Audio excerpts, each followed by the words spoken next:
Rusia bikin Amerika ciut dengan keputusannya. Amerika Serikat dukung serangan Israel ke Gaza, tapi tentang perang Rusia di Ukraina.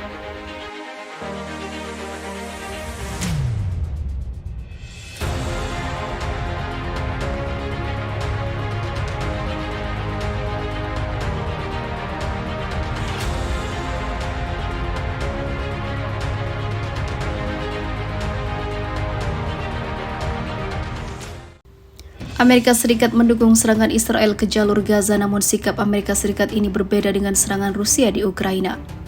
Amerika Serikat menentang keras serangan Rusia ke Ukraina. Amerika Serikat bahkan mengirimkan persenjataan canggih ke Ukraina termasuk sistem rudal HIMARS untuk melawan Rusia. Amerika Serikat juga menginisiasi sanksi ekonomi ke Rusia. Duta Besar Amerika Serikat untuk Israel Tom Nides menegaskan pemerintahannya mendukung serangan ke jalur Gaza. Dia berdalih serangan itu ditujukan kepada orang-orang jahat di Gaza yang mengganggu keamanan Israel. Israel melancarkan serangan udara pada pekan lalu. Banyak orang menjadi korban dari jet-jet tempur pasukan Zionis itu, yang menargetkan kelompok jihad Islam namun tidak tepat sasaran. Dalam wawancara dengan stasiun televisi Israel Channel 13, Nides mengatakan pemerintahan Amerika Serikat mengetahui situasi yang terjadi di Gaza dan yakin operasi militer Israel pekan lalu bagian dari misi penting.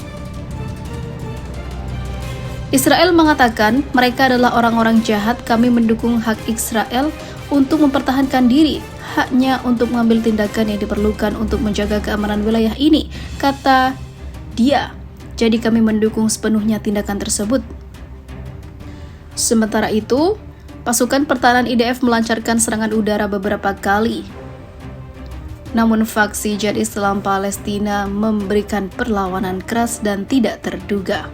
Di sisi lain, gencatan senjata yang disetujui sebelumnya dinodai dengan terbunuhnya 2 remaja Palestina dalam serangan pasukan Israel ke sebuah rumah di tepi barat. Hal ini membuat kemarahan di kelompok-kelompok perlawanan. Jihad Islam kembali memberikan balasan roket-roket yang tidak terduga ke Israel. Amerika Serikat hanya bisa memberikan dukungan kepada Israel, namun mengutuk aksi Rusia. Sementara itu, Rusia tetap mendukung Palestina dengan kemerdekaannya dan meminta Israel untuk menahan diri dan tidak lagi memberikan serangan pada orang-orang yang tidak berdosa di tanah Palestina.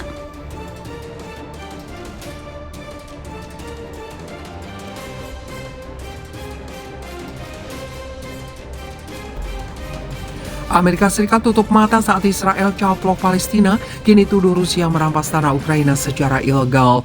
Hubungan Amerika Serikat dan Rusia makin memanas di tengah invasinya ke Ukraina. Amerika Serikat kini menuduh Rusia akan merebut tanah Ukraina di wilayah Kherson, Zaporizhia, dan seluruh Donbas. Diketahui setelah Israel, Ukraina merupakan sekutu dekat Amerika Serikat. Padahal seluruh dunia tahu Israel telah mencaplok sebagian wilayah Palestina dan hingga saat ini dikuasai. Tahu Israel mencaplok wilayah Palestina dan mengusir penduduk Palestina, Amerika Serikat malah diam saja. Justru Amerika Serikat menjadikan Israel sudah seperti anak emasnya sendiri. Kini pihak Gedung Putih di balik layar memanfaatkan Ukraina untuk berperang melawan Rusia. Bahkan terang-terangan Amerika Serikat mengirimkan senjata canggihnya untuk Ukraina melawan Rusia. Juru bicara Dewan Keamanan Nasional, John Kirby, menuding Rusia merampas tanah Ukraina secara ilegal. Rusia mulai meluncurkan versi dari apa yang bisa Anda sebut sebagai buku pendahuluan pencaplokan, kata Kirby selama konferensi pers Gedung Putih hari Selasa, seperti dilansir New York Post. Rusia memasang pejabat proksi tidak sah di wilayah Ukraina yang berada di bawah kendalinya. Kirby menyamakan aktivitas Rusia dengan yang terjadi sebelum Rusia mencaplok Crimea pada tahun 2014. Pertama, pejabat proksi akan mengatur referendum palsu untuk bergabung dengan Rusia. Kemudian, Rusia akan menggunakan referendum palsu sebagai dasar untuk mencoba mengklaim pencaplokan wilayah Ukraina yang berdaulat. Pekan lalu, seorang pejabat pendudukan di Zaporizhia mengatakan referendum dapat diadakan dalam beberapa bulan ke depan. Kirby mengatakan Rusia telah mendirikan Bank Rusia di seluruh wilayah pendudukan, menetapkan rubel sebagai mata uang, memutuskan akses ke internet Ukraina, memaksa Ukraina untuk mengajukan kewarganegaraan Rusia dan mengeluarkan paspor Rusia.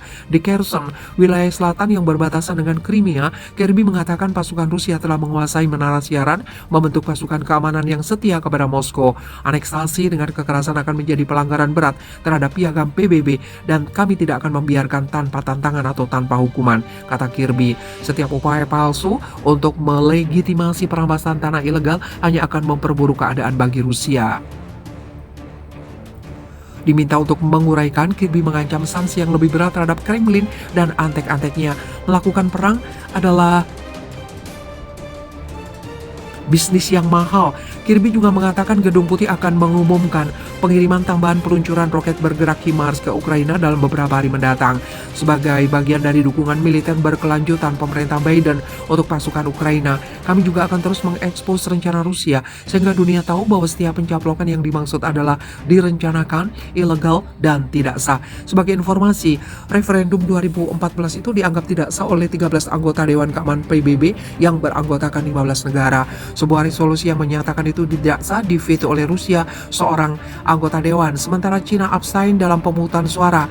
Israel rampas pemukiman warga Palestina. Amerika Serikat tutup mata saat Israel memperluas pemukimannya di tepi barat dan Yerusalem Timur Palestina. Seluruh dunia tahu Israel telah merebut wilayah Palestina untuk menggusur rumah. Padahal Perserikatan Bangsa-Bangsa pada hari Kamis secara tegas mengatakan negara Yahudi itu sudah jelas dan nyata melanggar hukum internasional. Dilansir oleh Arab News, PBB menilai pemukiman yang dibangun oleh Israel itu ilegal. Karenanya PBB mendesak pemerintah baru Israel untuk segera menghentikannya.